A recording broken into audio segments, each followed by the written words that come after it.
there at Art Space. So we're trying to make the switch out. All right, well, without further ado, I'd like you to know a person who I consider a mentor and a friend. I have known Danny, I don't know what year we actually met, but I know he scared me to death. And you look at this wonderful man who seems as if he wouldn't intend to hurt a fly. But Danny and I met when he was first named interim director for the Louisiana Division of the Arts.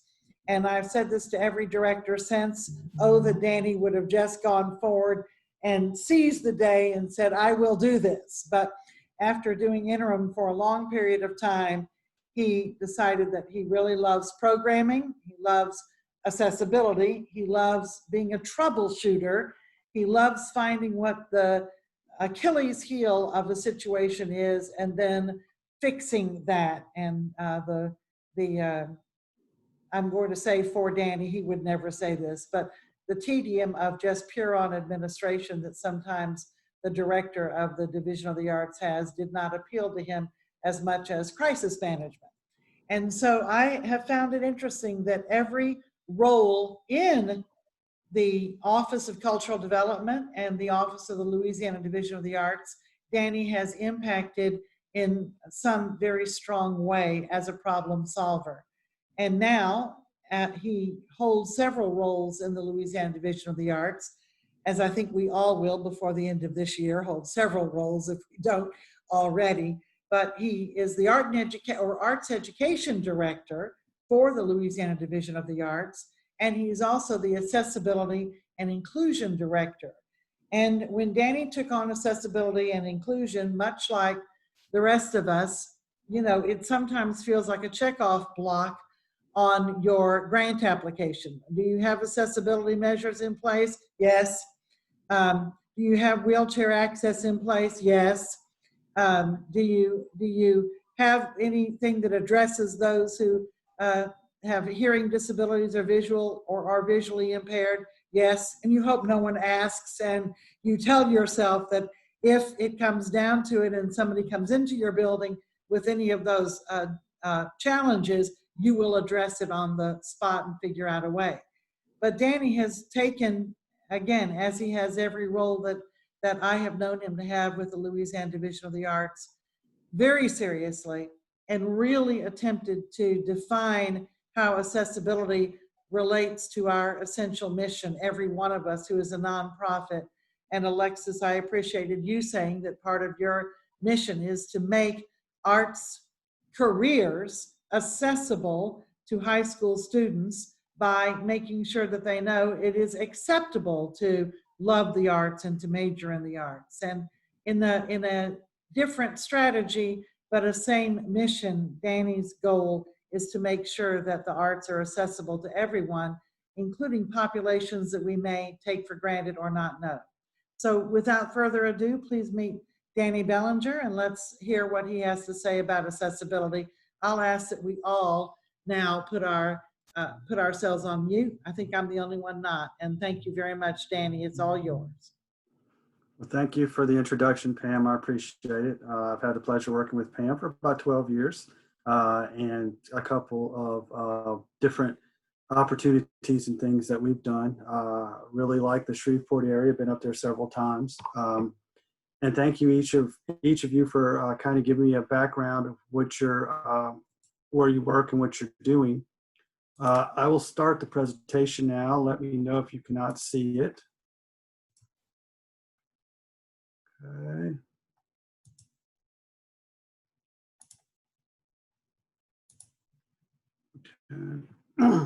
Okay. Accessibility means a lot of different things to different people, as Pam was mentioning.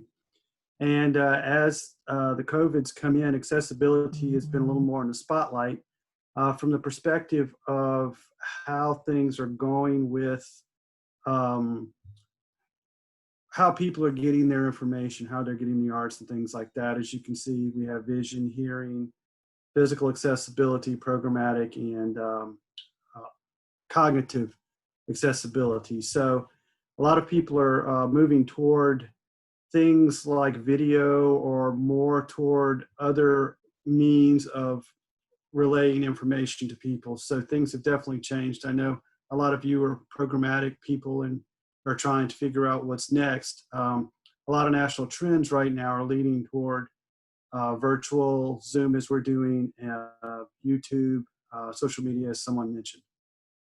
This is my information. I work for the Louisiana Office of Cultural Development within the Louisiana Division of the Arts. As Pam mentioned, I'm Director of Arts Ed and Accessibility. I'm the ADA 504 Coordinator for the state of Louisiana.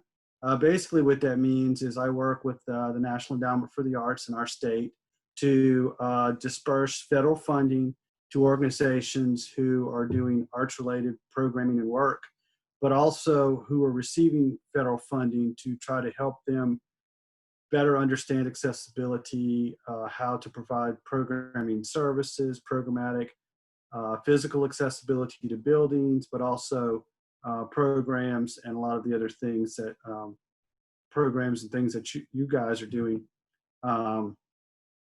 in your organizations. So a lot of people ask me what accessibility is. I use a general term for this. Accessibility is the degree to which a product, device, service, or environment is available to as many people as possible.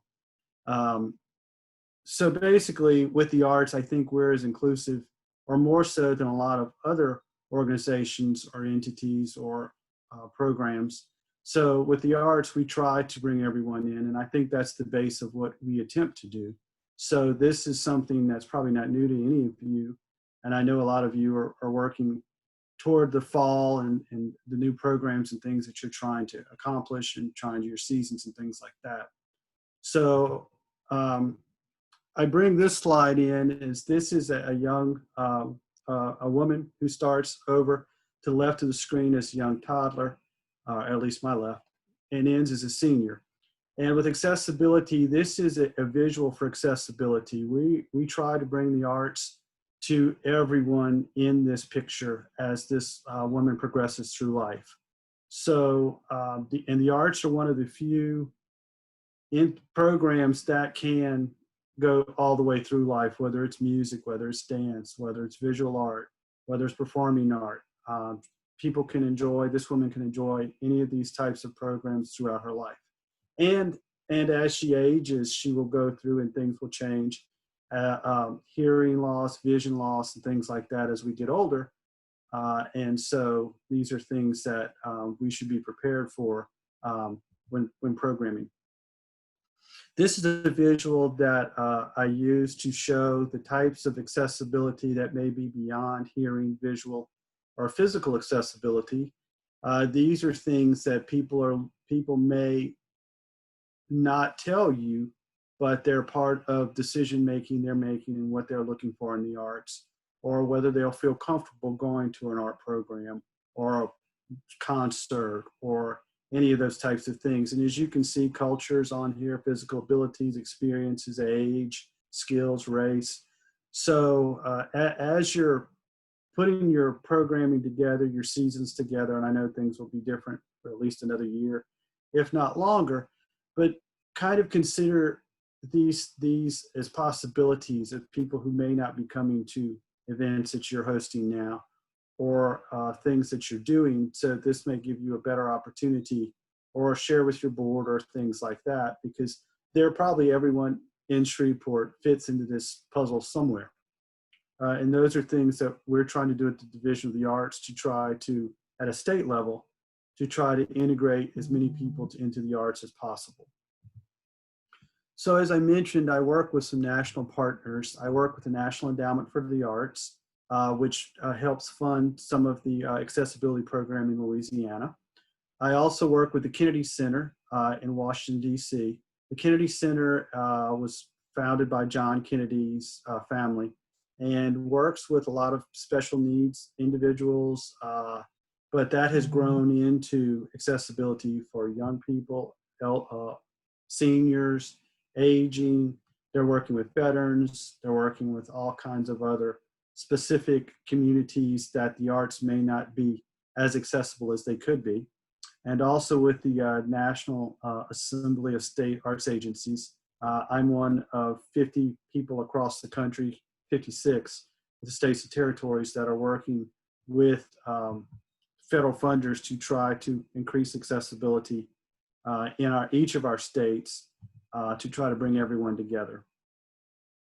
As you can see, the circles on the screen, we have accessibility in the center, which branches out into arts and aging, universal design, arts and corrections, military and veterans, and arts and healthcare. These are platforms that a lot of national funders, the National Endowment for the Arts and the Kennedy Center, are using as kind of linchpins in the programming that they are funding and areas they're going into to try to break the barriers down. Universal design is physical accessibility, as Pam mentioned, for buildings, for restrooms, for physical structures. As you can see, arts and aging, arts and healthcare, military and veterans, and arts and corrections, which is about 40% of the 40 to 50% of the U.S. population that may not be receiving arts programming in a manner or a physical way that they can access it due to limitations, either being incarcerated or being in a nursing home or non-traditional places where the arts may not be as prevalent. They may have crafts or things, but it may not be a meaningful art experience for them. Louisiana, we're hosting, working with veterans now, and we've done 4 workshops across the state for songwriting for veterans to assist with PTSD and to assist with other issues they've had related to military service and also integration back into the community. We actually hosted one in Shreveport at the fire station, and Pam was gracious enough to host us. So we're doing some of these programs. Arts and Corrections is another one that the Ella Project in New Orleans is working with. There are a couple of prisons in New Orleans where they're having theater programming done. There's some other art programs, poetry programs in some of the prisons and some of the juvenile facilities. So basically, in a sense, what I try to do is bring art to everyone. And this is kind of a framework of what we're doing beyond the grants that we give to Pam at Shreveport, to all the other regions, to the organizations, and that type of programming.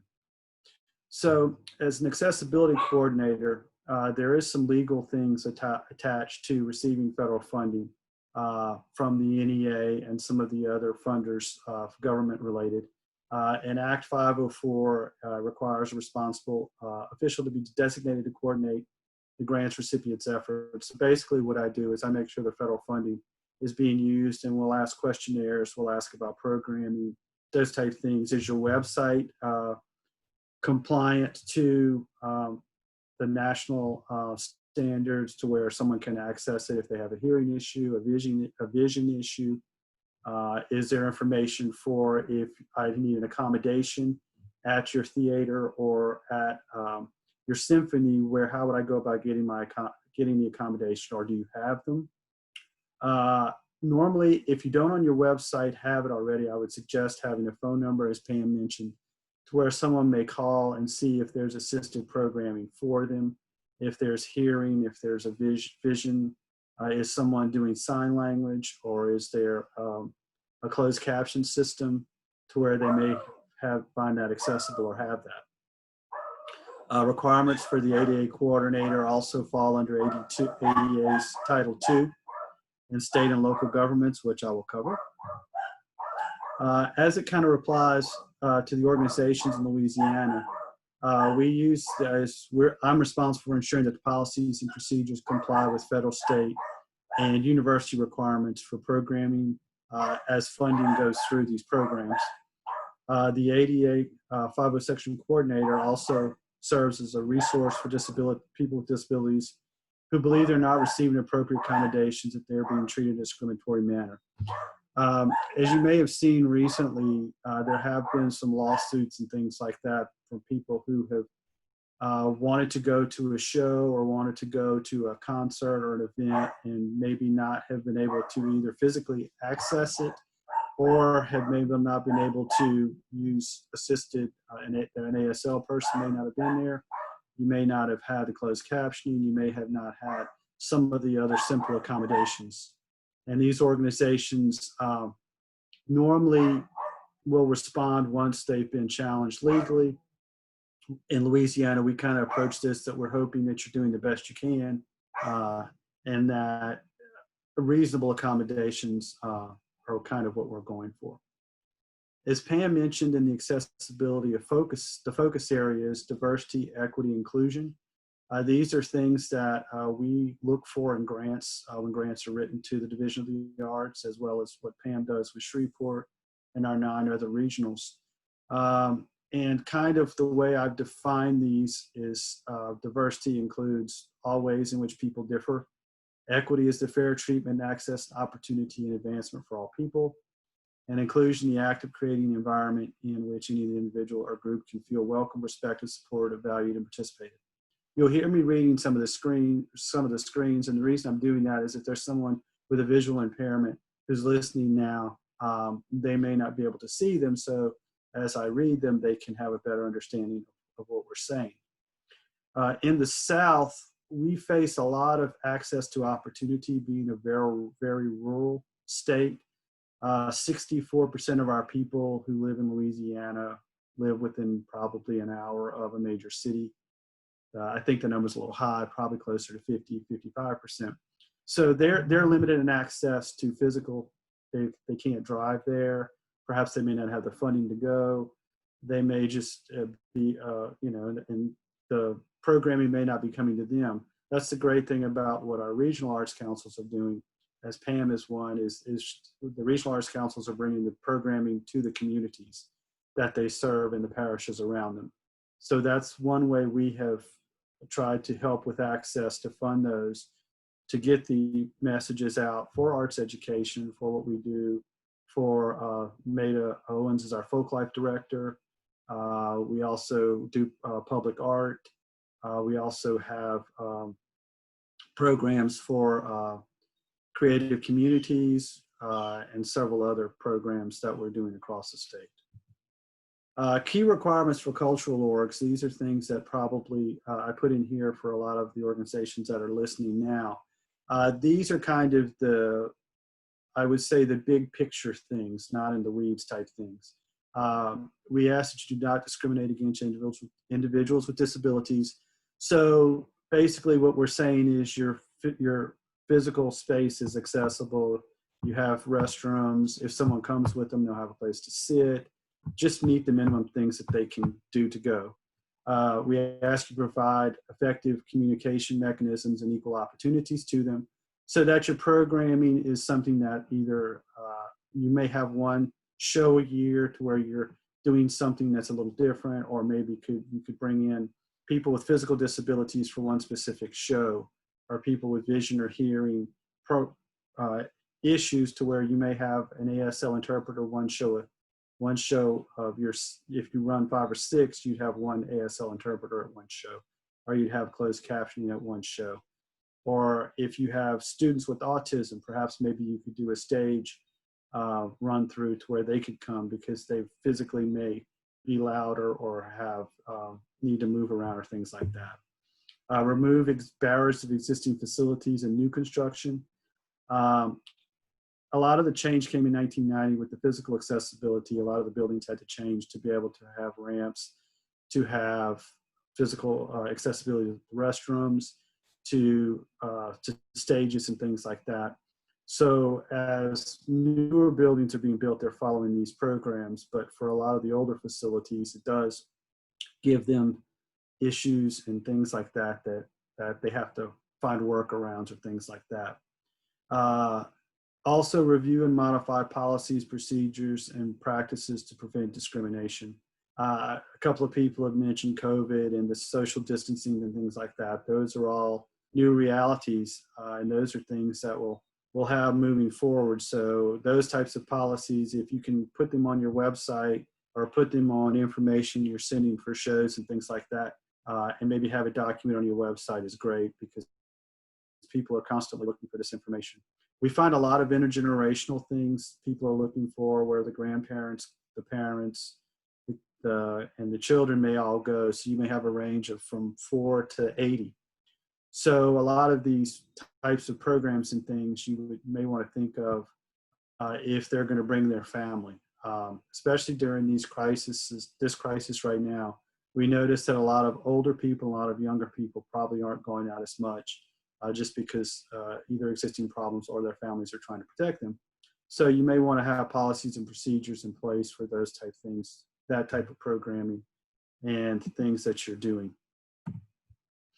In Louisiana, I mentioned most of our 68% of our state is considered underserved. And the National Endowment for the Arts are those whose opportunities to experience the arts are limited by geography, ethnicity, economics, or disability. And if you think about it for a second, that's probably a lot of people in our communities, especially a lot of the more rural communities, but also economics is a huge impact. We are seeing a lot of arts organizations who are already having issues meeting needs with staff and things like that. So moving forward, this is going to be a bigger issue. Geography, Louisiana has a big issue with geography, as well as ethnicity. Disability, we have about 6% of our population is considered to have a disability, but that's not considered aging or seniors. Those are physical disabilities. So just to give you a snapshot of things that if you're going to be writing a grant or if you're going to be looking for funding or things, and these are things you may be able to highlight. Underserved in Louisiana, we have a very high aging population. By the year 2035, 65% of Louisiana residents will be over 65. So that's a huge number. So Louisiana is aging very quickly, and it's only 15 more years before you'll see the majority of Louisiana residents who will be over 60. Military and veterans, Louisiana has the fifth highest number of veterans in our state per capita. We have a lot of Air Force bases and military bases in our state, so a lot of people stay and retire in Louisiana once they finish their military or veteran service. Incarcerated or institutionalized individuals, we're second or third behind California or Texas in those number of people. We have a lot of rural population. As I said, 58 to 62% of state of Louisiana is considered rural, and we have other individuals with disabilities. So just to emphasize, the reason I put this slide in there is if you're writing a grant or you're writing looking for funding or these type things, highlight that you're serving these populations. Don't do it if you're not. And I think that panelists will probably realize if you're actually doing it in a thoughtful, inclusive manner. So I would just say, if you're doing the work, take credit for it. A lot of funders are looking for these types of programs. As I said, we're working with military and veterans at the state. We've done some creative aging programs, and there are a lot of federal and national funders who are looking to work with populations in our state and in the South. A lot of what I have underserved in Louisiana also fits for underserved in the South, so it applies to a lot of states around us. So I'm going to review the accessibility laws. The reason I do this is not fun and it's boring, but these are things that could really impact your organization in a negative financial light if for some reason something would happen. The Section 504 of the Rehabilitation Act of 1973 kind of placed some issues for federally funded organizations. As a state funder, what we do is we get money from the NEA, then we'll pass some of our 60% of our federal, 40% of our federal funding to some of our regional arts councils and some of the grants that we do through federal funding and things like that. We do that for underserved organizations, underserved populations, and some of the funding that we do have that goes to our regional arts councils. We ask that provided appropriate auxiliary aids for individuals with impaired sensory, manual, or speaking skills. So these would be types of issues where you'd have a microphone at every event. So if someone's hard of hearing, you may have an ASL interpreter, you may have someone doing closed captioning. If you have a screen in your theater or something people may watch, please have that with closed captioning on it. Provide communications with applicants, employees, and beneficiaries with impaired vision or hearing.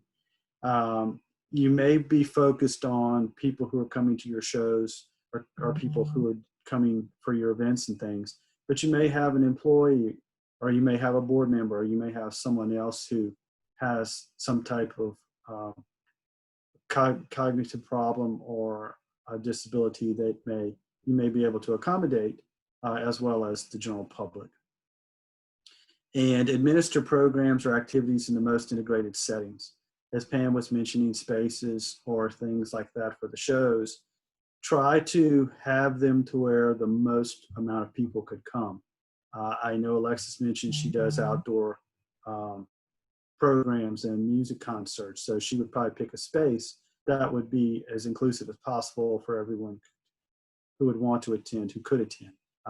If you're going to put a show or something in a building that hasn't been renovated since the 60s, that would be probably an issue for the Division of the Arts to fund a program that wouldn't be an accessible building or a project or a program. And that's not in an integrated setting or following any of the other federal laws or things that we're moving forward with. After 73, the Americans with Disabilities Act came in, and this prohibits discrimination and ensures equal opportunity for persons with disabilities. So it took the 73 law to the next step, which brought it down to Tier 2, which is state and local government, and then Title III, which is public accommodation and services for private organizations, commercial facilities, historic sites, museums, universities. Why this is important is because if you're receiving federal funding, as I said, the National Endowment for the Arts or any federal agencies will send a legal document basically saying you need to follow and sign off on if you're getting federal funding to do these types of programs or projects. This one can be a little tricky for us because we're at a state and local government level.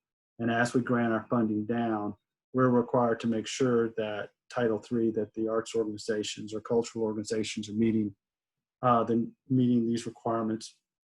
We do this in several ways. We have surveys. We have in our application, we're asking that you're meeting these requirements. And as we go through, we look through these. I am a service for the state. So if you do have a question or a concern about program accessibility or physical accessibility, please contact me.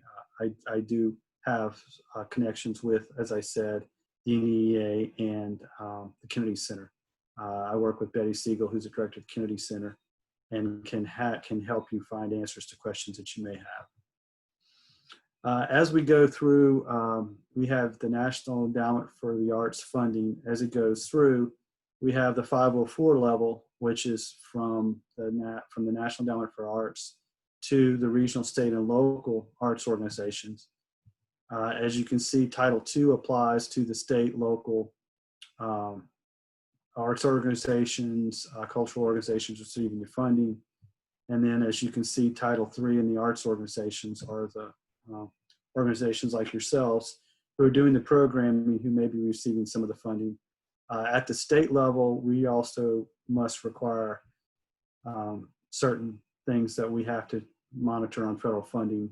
That's why we ask for a lot of the things that we do, a 990 or the other budgets or things like that, to make sure that the funding is being spent and that we have a clear idea of how it's being spent. I'm going to just go through the accessibility basics of what I'm trying to help with in the state. Is people with physical accessibilities and older adults have mobility issues. And some of the assistive mobility devices may be wheelchairs, scooters, or Segways. Some of the national museums are offering wheelchairs now as part of an accommodation, to where once someone comes, they can call your facility and say, look, I have a motorized wheelchair. Can I bring my own motorized wheelchair in? They may say, no, we have a push wheelchair, or we have some other accommodation. A lot of organizations are offering to where if you call ahead, they'll have a program manager or someone in the staff go meet the individual who needs assistance to get into the building, and meet them and bring them in and have assigned seating or someone with them to where they could sit or have some type of special route into the facility or a way of accommodating them. That's one thing that a lot of people are doing now, a lot of larger organizations across the country. They're offering scooters at some of the museums and things, and just assisted devices for them who may have mobility issues. Also, a lot of theaters and museums are offering special guided tours to where you could go through some of the major parts of the museums or theaters where it's not a restricted area. Is you have a big enough space for them to do that. The access services create a barrier-free environment. I know a lot of the older buildings have barriers that are natural to them, but please, try to accommodate as much as possible, have accessible seating, not only have a wheelchair space or somewhere like that, have 2 or 3 of them, but also have someone to where their caregiver or someone who's with them can sit next to them. Effective communication is huge for physical signage, transportation, arrival options. I can't emphasize enough for websites to include who they would contact if they want to come to a show or come to your facility. How would they go about doing that? Is there a number? With social media, you can even put it on all your social media or on your playbills or things you're mailing out to the public, that if you need an accommodation or something, please call this phone number or call the box office or things like that. The physical signage is actually a law, so those are types of things that you would need for those types of things. Accessibility basics for people with vision, people who are blind, people with vision loss or low vision. That may be a small part of the people who are coming to your shows or coming to your venues, but everyone's suffering from vision loss. They may not know it yet, or wearing glasses or those type of things. So have things marked on the floor or have spaces designated to where they can go, or handrails or things like that, just make it assistive for them. Or have a staff member go out and meet them and bring them in. I know a lot of our board members are getting on in age and things like that. So these are just nice services that you'd like to offer. Access services, large print. This is one thing that a lot of organizations are doing now, that you can do 16 to 18 point type. So if you have a program or you have something you're handing out to the public, perhaps maybe you could do a couple in large print. You may find a lot of people are enjoying the large print because you don't need it without your glasses or things like that. So we would ask that you would, when you're hosting these events, to have some of the large type on hand. Access services. Braille can be quite expensive, but there are some organizations and states that can offer Braille transcription for you. Or if you have someone who's coming to one of your events or shows, that their Braille may be accessible. If you can put your playbill up online or something, a lot of people in their homes have Braille computers. So if you put it online ahead in advance, they can transport it to Braille for themselves and bring it with them. So a PDF or something like that that's already online is great. Audio description is another thing that if you can do, if possible. Some theaters can put microphones on the stages or things like that, which is a little beyond audio description for people who are hard of hearing to hear better. You may have someone who does audio description for museums or some of the other as you walk through. A lot of people use that even if they don't have hearing issues, just to do guided tours or things like that. Tactile opportunities are great if you're doing something in a museum or you're doing something to where they could touch or feel. I know Pam's done a couple of those at SHRAC and Art Space, to where people can go and feel things and do that. So that's something that you can incorporate in. A lot of production companies and theaters are offering tactical opportunities for people to feel costumes or to feel sets or things like that, so they can have an understanding of what they may not be able to see. A lot of museums are doing exhibits for tactile only now, to where you can go and do a model or recreation or a 3D representation of something so they can feel it. And also sighted guides are great if you have someone who can do those types of things for you in your organization. I do know there's extra cost to a lot of these things, but with some of the accommodations now for print at home or print at work, you could just enlarge the type or do the audio description, maybe one show or something, or as you go through. Accessibility basics for hearing are people who have hearing loss, or people who may have vision issues or things like that. Assisted listening systems are great for them. Those are be the enhanced hearing or real-time captioning with ASL or things like that. I know these are expensive, but what a lot of people are doing is maybe hiring an ASL interpreter for one of their 6 shows, or maybe offering a caption system to where as you're speaking, you're seeing it coming up on the screen like closed caption on television. Those things that are very good, and the cost is coming down on those too. A lot of cities are, what they're doing now is they're getting together, all the theaters are getting together and purchasing a captioning system, and they're sharing it amongst themselves, or they're hiring ASL people to work in a group of individuals through the museums or through the theaters or music venues or things like that.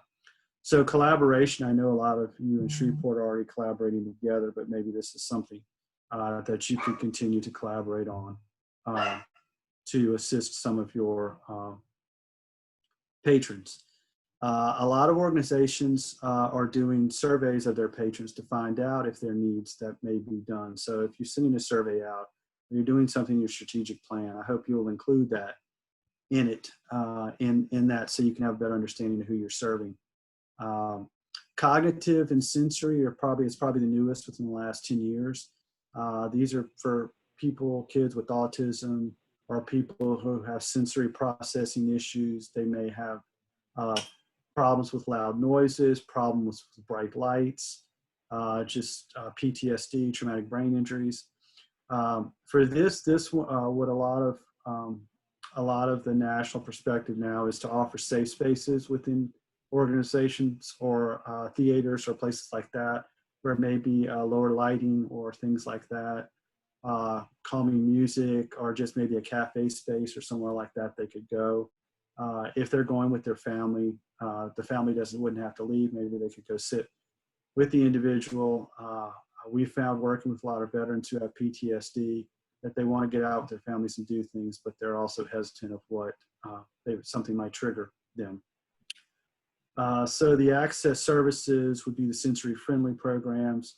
Pre-visit preparation materials is great if you know ahead of time there's something in a play or something in loud music or lights or things. Maybe you could put that in your playbill or put it on your website to say, as part of this show, we'll have bright lights, or we'll have something, so as triggers for individuals. And then break spaces, just for if people get overwhelmed or people get tired, that they can go and sit somewhere with a family member to where they could take a break from the show or something like that.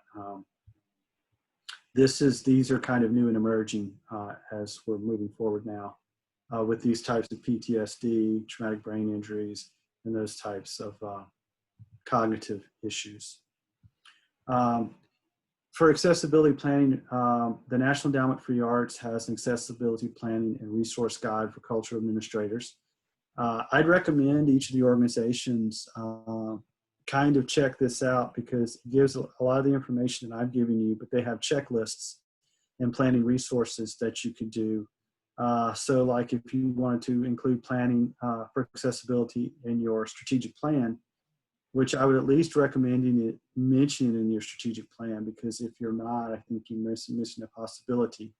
Also resources and discipline-specific materials for the types of programs you may be offering, or those types of disciplines, or for music festivals, theaters, museums, things that you're offering as you move forward. A lot of funders are, at the state level, we are looking at strategic plans to make sure there is some type of accessibility written in there.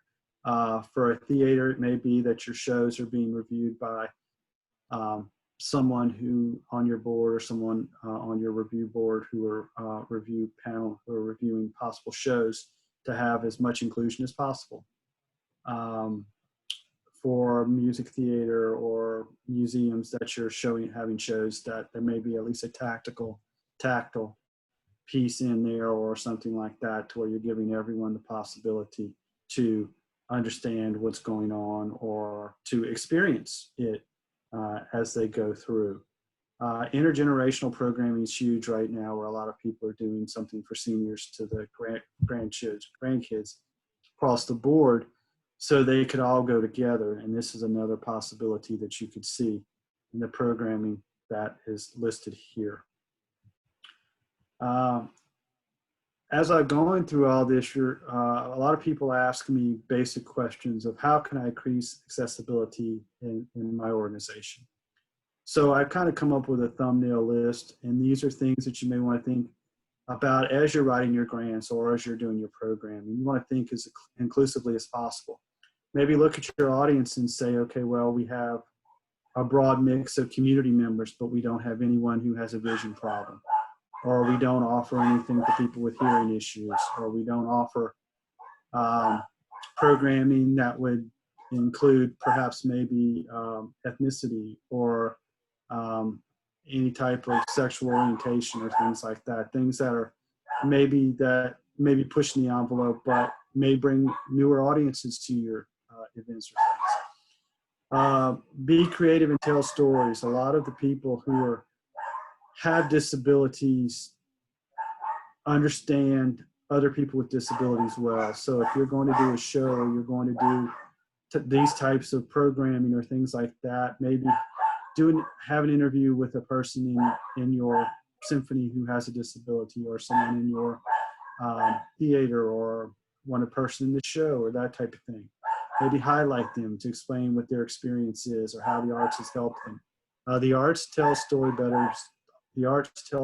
better than anyone, and people with disabilities feel more included in the arts than any other representation. So form unique partnerships. Maybe if you have an ARC, or you have a homeless facility, or you have a food bank in your area, perhaps maybe host a show and maybe bring them in to explain what they're doing, or maybe do a fundraiser with them or something like that. I think as we go through the COVID, I think a lot of organizations are looking for ways to put programming together that they may need help or assistance or things like that to bring community together. I know Pam's doing a great job in Shreveport with the Shreveport Commons. She's done a lot of this. Approach collaboratively. Maybe bring the symphony in or the Strand in to one of your meetings and say, we're thinking about doing this and we'd like to have your input, or something like that. The universities do a good job of collaboratively thinking to bring in resources or people. Think multi-generationally.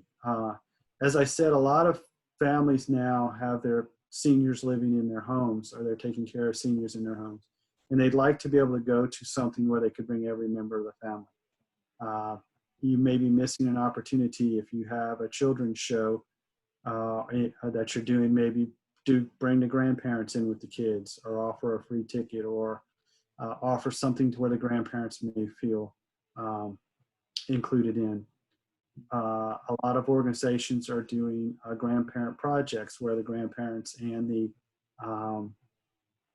grandkids are telling stories, or they're doing projects together, or things like that to try to integrate.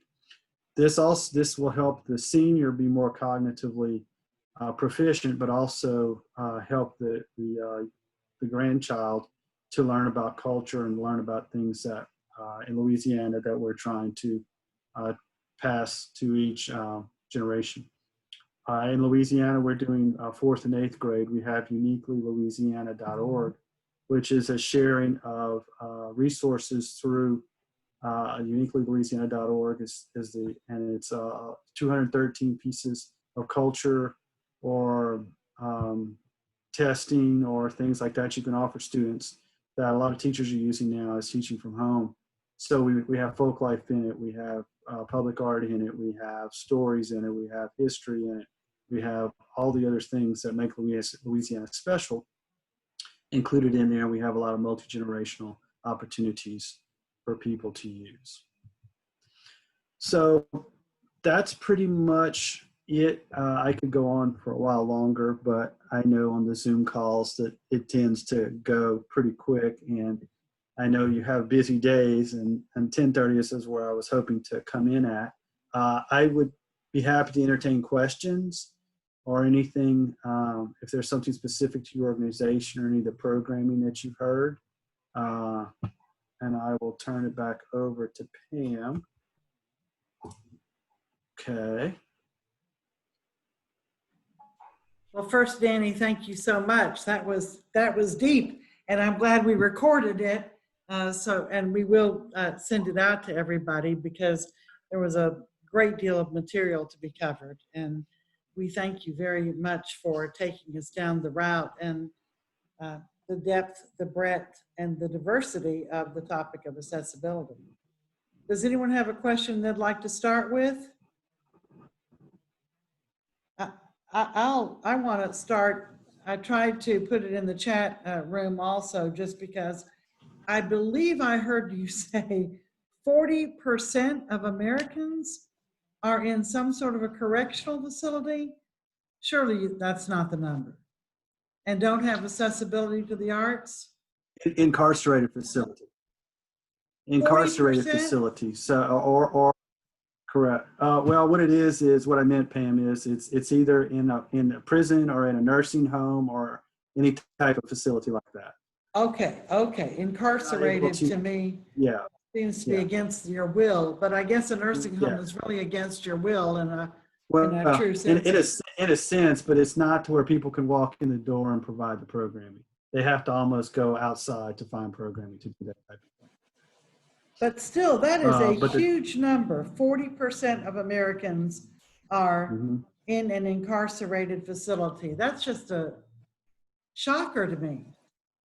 And that's the national numbers, and as I said, those are people who are aging, because you have a large part of the population. More people will be over 65 in 2035 than will be under 65. So in the nation, not just Louisiana, the nation. Right.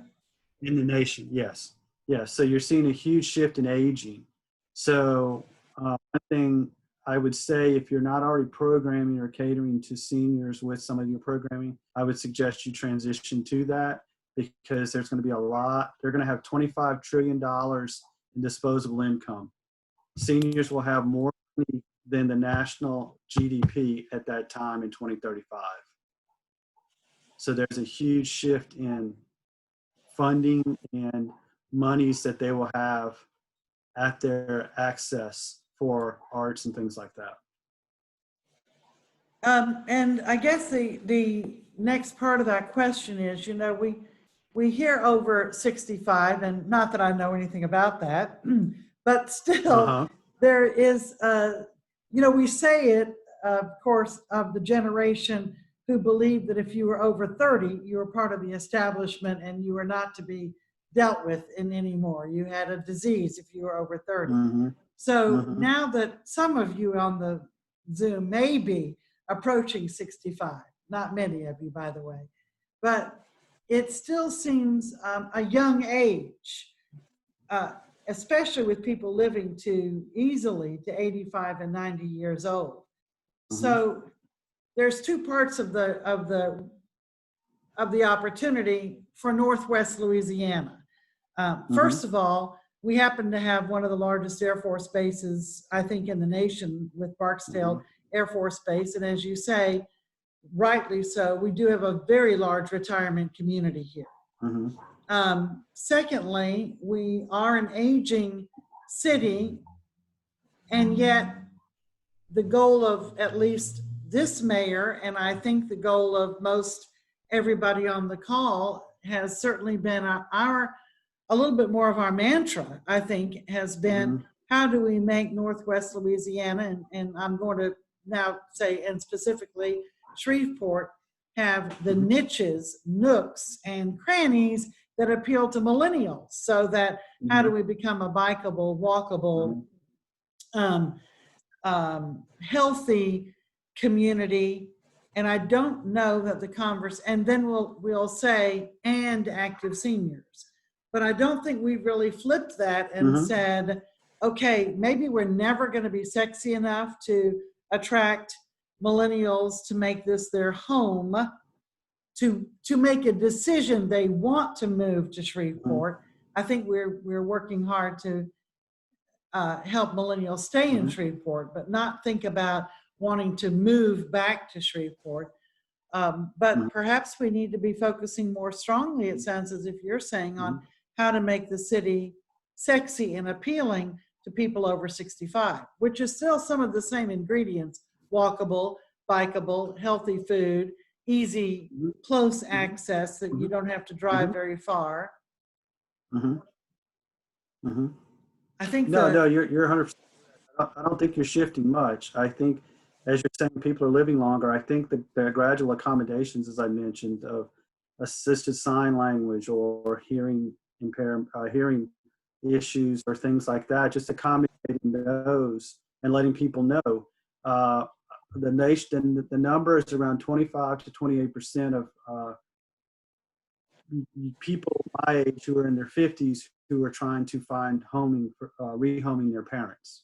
So we put my mother in an assisted living facility. So those are things that people are looking for too in their communities, is someone there can bring their parent in or parent close to them. So that's another programming thing that you may want to accentuate if you have the regional areas, which you do. And I know you do have some good spaces up there. But it's just a matter of trying to stay ahead of it, I think, and just trying to, the seniors are just going to have the money. I mean, and they're probably 48 to 50% of who attends the arts in Louisiana are people over 45 right now. And think to yourself, who attends your shows, except for Alexis, who probably maybe is a little hipper and has a little younger audience. But I mean, the other organizations probably are looking, the museums and things like that are looking at those type age ranges. So just things that would make them feel more comfortable, but also that they could bring their whole family to. But it's interesting, therefore, to me, it seems as if like the Strand Theater and the Symphony need to buy a 15-passenger van, and they need a fleet of them in order to go to the nursing homes and get the people and the money. And I say that because, again, most of the nursing homes, at least in our community, are pretty far out, South Shreveport, Southeast or Southwest.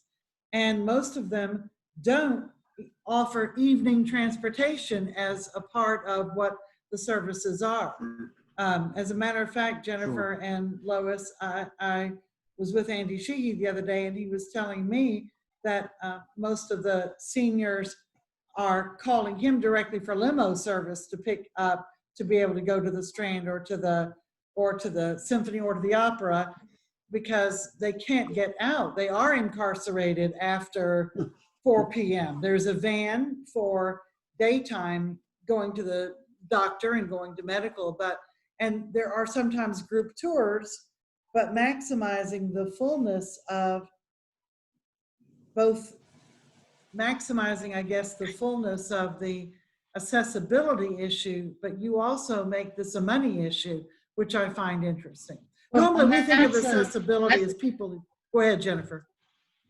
I'm sorry. Go ahead, Jennifer. I was going to say that's a good segue into my question, which is, and I don't know if you're the guy to delve into the minutia of these ADA laws with me, but last summer I sat on a 3-hour thing it was done by the Texans for the Arts. So I don't know if there's differences in the states on what the laws are. And I know, among other things, they said that a small horse is also considered a service animal. Yeah. So I didn't take service animals because that's a whole other issue. Right, but my question is, as an old building, and let's say Lois with the Symphony is in a city, building, and they have done some renovation, but not total. What are the things that we should physically take care of right now or be looking at that may come back to bite us in the butt that we really can do? Because as Pam was saying, we can't get buses to bring people back and forth. They need to get their own transportation. No, and they're liability issues, and I think that's part of what you're asking, Jennifer, is the liability issue. Yes. I would say be as clear as possible about your space on your website. Document what your limitations are, either in social media posts or on your website permanently. Because what would happen is if someone were to come in with an accessibility audit, they would look and say, okay, where is the information telling me you can't meet these needs?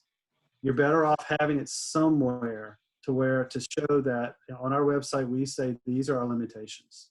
And most people want to prefer them as limitations and not that we can't meet your needs. These are what we're able to do. Be clear in that, and that kind of takes you to a next level of saying, okay, this is what we can do, this is what we can't do. And I would mention this for Alexis and a couple others too. Just tell them what you can do. This is what we have. This is our space. These are the things we may not have. We have a ramp. We have this, because that's where you get into trouble if you don't have anything, and somebody just shows up. And then manage them. Have a phone number they can call to find out if you have a specific need or a specific question. Have a phone number to call. That will go a long way in helping people better understand that if they're coming, they're not surprised when they get there, and they won't be upset or angry or mad. You're able to kind of negotiate ahead of time to say, this is what we can offer you, and kind of manage it that way.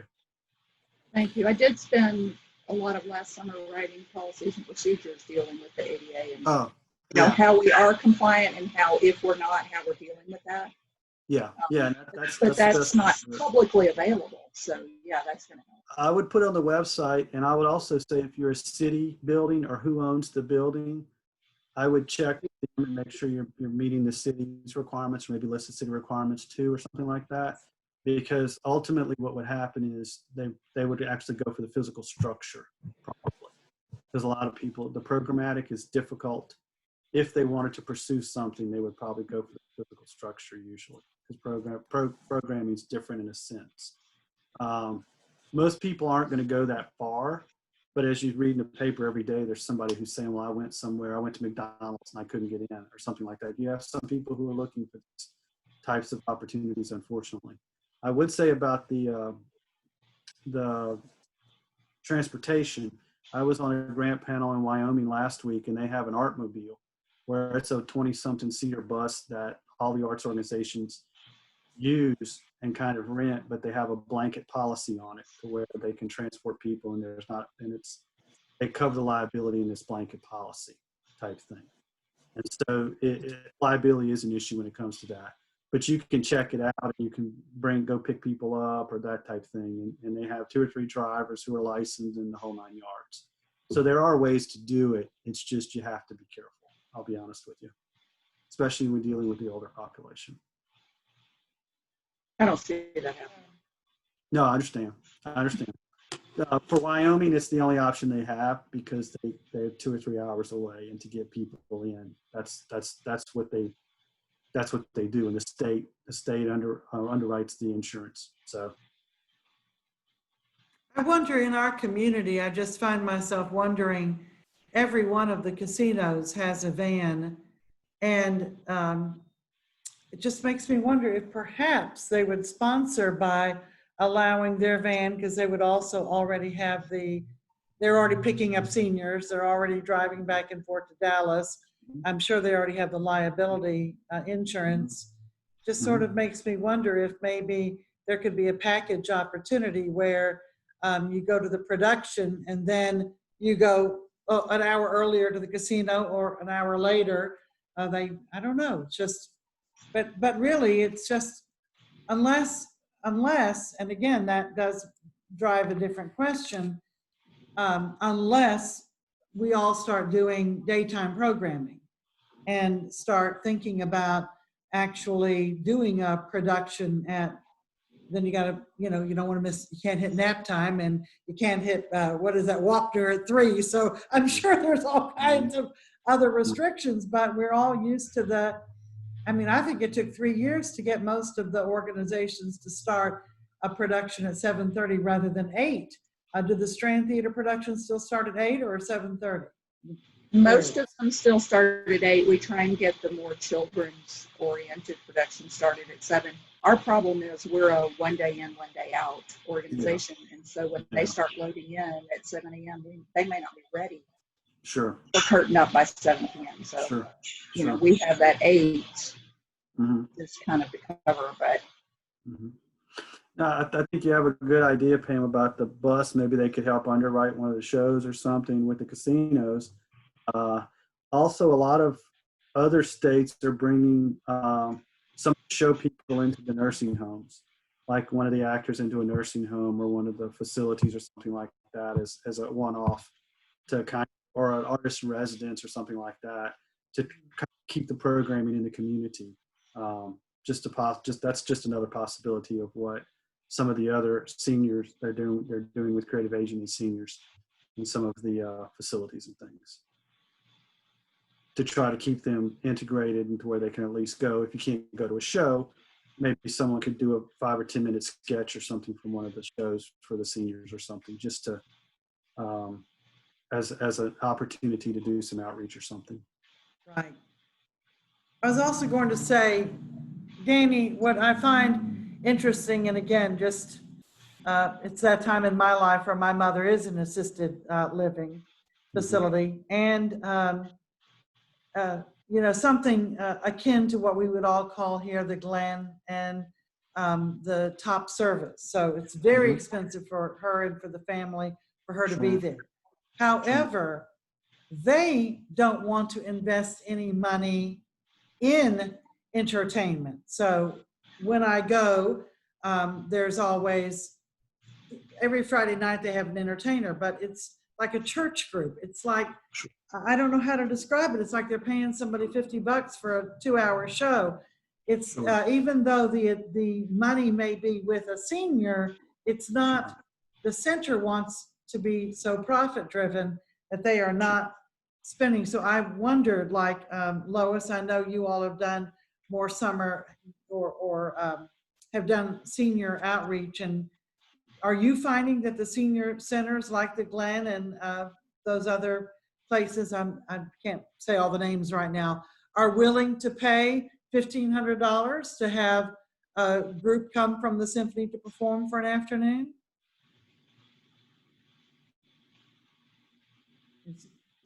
Lois, are you there? Muted.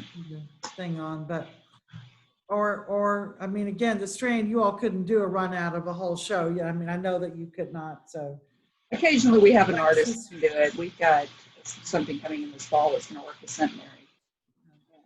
So I guess what we would have to do is almost try to change the culture of how the incarcerated people, think of themselves, so that rather than the institution being the only one paying, much as we finally have gotten students to pay a little fee for field trips, and they used to never pay it at all. Caddo schools still won't allow individual students to pay a fee, but other Bossier schools will and others will.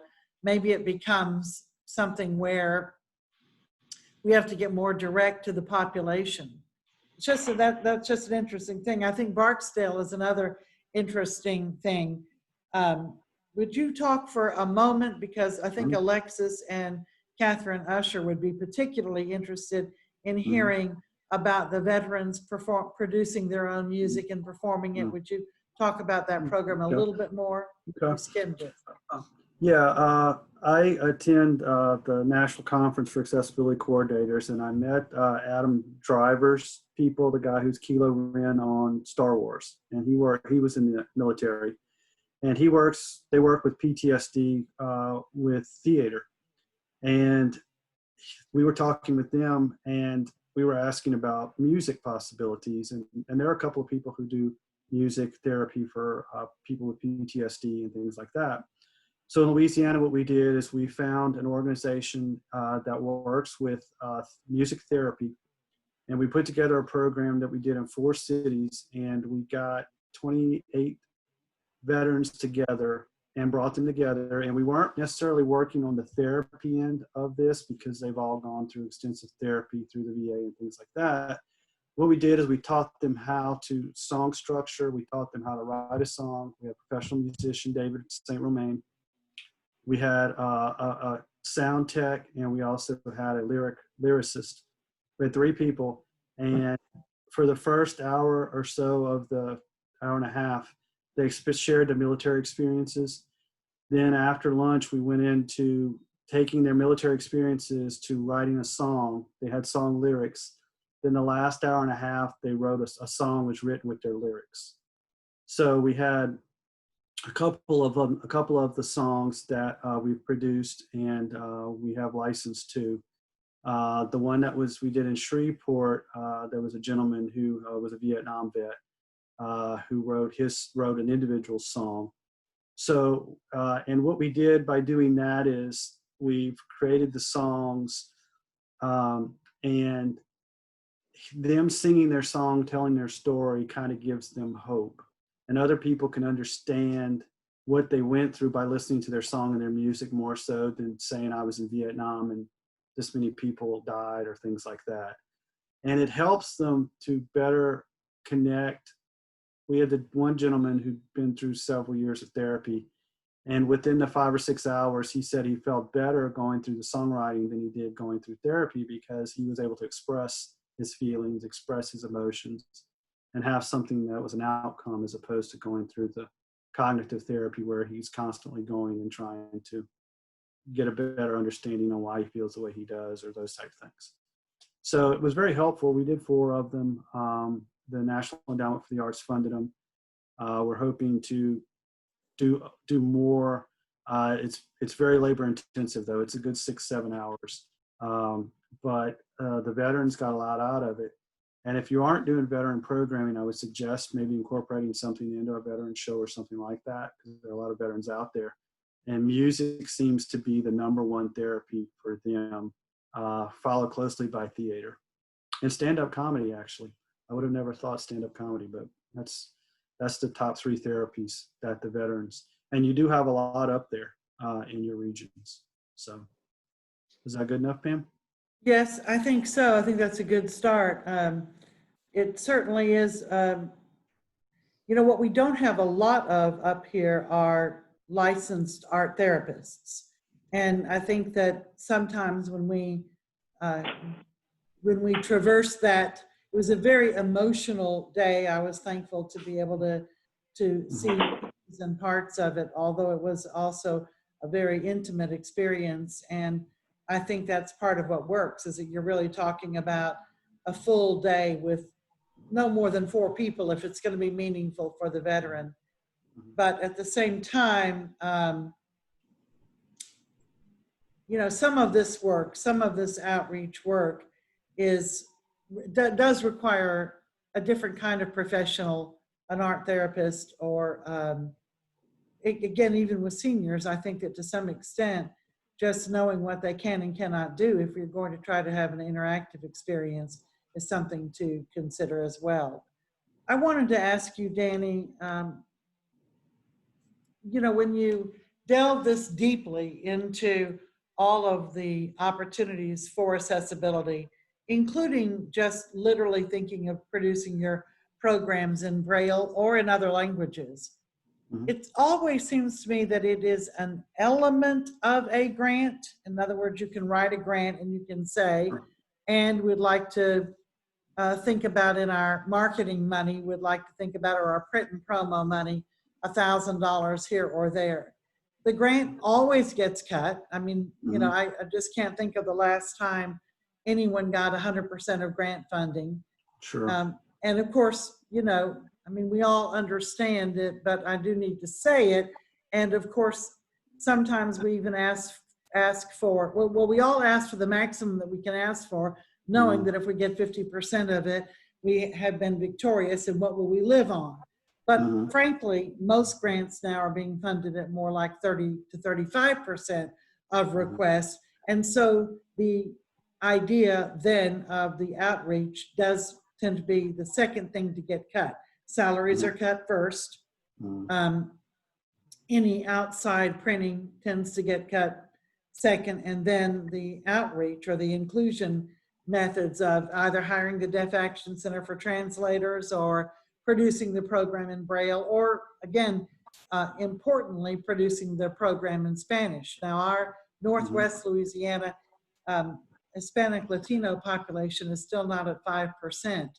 Mhm. And I know I thought you were going to tell us the last conference I attended, which was ages ago, said that by 2025, the majority population of America will be Hispanic Latino, more than African American or Caucasian. Mhm. Are you still following those demographics? They're not, it's not quite that high yet, but it's getting there, Pam. Okay. So is there the possibility of the Louisiana Division of the Arts working even with South Arts or with the NEA to try to designate some money just for Louisiana, just specifically for the accoutrements of Mhm. accessibility? So I'm Mhm. not saying even Mhm. develop an accessible program. I'm not talking about programming. Sure. I am talking about more what you said a moment ago, the how it gets on your website, what the signage in the building is, what the potential of making sure that there is Braille signage at elevators, escalators, everywhere. I'm Sure. really speaking more about uh, I know you all know what I'm saying, but I'm not Mhm. talking about programming. I'm talking No, about communication. That's what I'm talking about. no, I understand what you're saying, Pam. We've tried. We do get some federal funding for programming and things, and what we did this year is we did 5 accessibility awards, and one of them was the Little Theater in Shreveport for work they're doing with the outreach in the community. River Oaks Arts Center got one for their work with disabled individuals. One of the theaters in New Orleans got one for working with incarcerated women. So there is a little money, Pam, and we haven't formally figured that out yet. That's probably my next step, is to do maybe a survey to find out what the needs are, in a sense. As we go through that, I will say including it in your grant is important, because I think that helps you on your score and overall impact in community. I think that we're going to where we're going to start adding 5 to 10% score to the grade for accessibility. So a lot of other organizations are including accessibility in the grant scoring now. So I think that even if it's a one-off, at least mention you're doing it, trying to do it, or attempting, or something like that. If you can't integrate it in your total programming.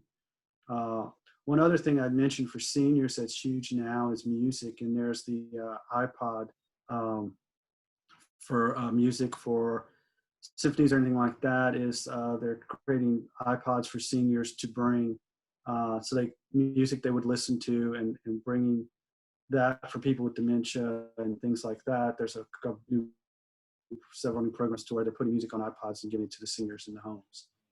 And this can bring them back to life in a sense, because if they hear music from when they were 18 to 25, they're able to reconnect and move and have facial expressions and things like that. So music is a big connector for a lot of people. So that's another thing that a lot of communities are doing now, is getting old iPods and doing music and things. I still think that's really addressing, innovative programming, which is exciting. And, but again, in the same way that we all spoke about how difficult it is just to do a Zoom meeting, that our computers don't have cameras or microphones. I think in the same way I'm speaking about potentially a grant that would allow, even if it were, a larger grant that could then be almost like decentralized arts fund used to be, distributed among the parishes, so that, it would be cool to be able to go into a contract with the Deaf Action Center and let every organization pick one concert, one event a year that they're going to have an interpreter for that event. You know, again, That's one I thing. think if we could work on that, it'd be great. That's one thing I am pushing for, Pam. Beth Bienvenu is the head of the NEA for accessibility, and she's come to Louisiana last year, and that's Right. one you mentioned. So that is something we are considering doing. I don't have any details on it because we haven't formalized it, but it is something that we are considering trying to do. Great. Okay, great. Great. Well, all right. Anybody else have some questions? I didn't mean to hog the time. Let's see if I, Well, you can follow up with me at D Belanger, DBELANGER at CRT, Culture, Recreation, Tourism.LA.gov. If you have a separate question you'd like to ask, I'd be happy to follow Great. up with you. well, Danny, I can't thank you enough. Anybody have a question going once, twice, 3 times? Danny, thank you ever so much Thank for y'all your so time, much. for the fascinating Appreciate it. information, and for bringing us Bye. to the new world. Right. Thank you. Bye-bye. Thank y'all. Bye. Bye. Danny, you have to end the meeting, so, Okay. and in the I got you. recording, okay? All right, thank you. Gotcha. I'll end the recording. Gotcha.